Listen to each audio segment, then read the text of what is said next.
sợ bên em như một viên kẹo ngọt. Em muốn môi anh kề lên môi em, lollipop. Cho anh theo và cho em được yêu. Baby you look around, baby give it to me now.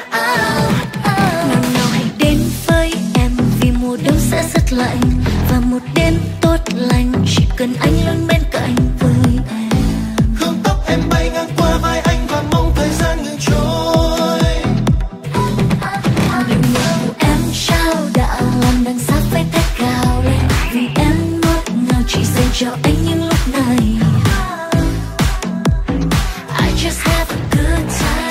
Show me what you got, damn. And everybody put your hands in the air. Em đã thấy vui vì anh chưa nào. Anh lui tới với từng cơn mưa rào. Chậm và nhanh rồi lại up and down. Shake your body right now. Shake body right now. Cứ miên man thả trôi cùng đêm tối. Vì em quyến rũ như Pavarotti. Nhưng mà phải cẩn thận có paparazzi. Em muốn anh sợ bên em như một viên kẹo ngọt. Em muốn môi anh kề lên môi em, lollipop. Cho anh theo và cho em được yêu. Baby you look around, baby give it to me now.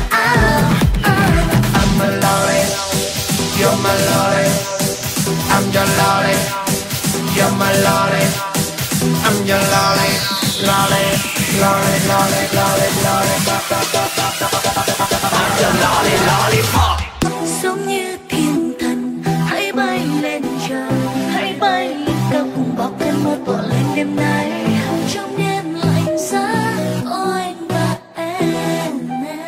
Now show me what you got, yeah. Alright, say ngay bên em cho hết ngày mai. Anh quên đi mất sao mình là ai. Giờ anh không thể nào dừng lại. Em ngọt ngào nhưng lợi hại.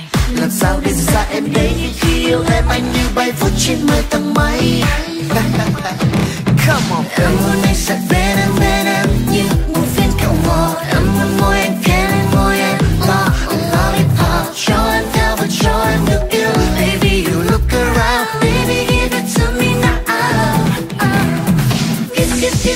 Give it to me, lollipop. Give it to me, lollipop. Cho anh theo và cho em được yêu. Baby you look around, baby give it to me now.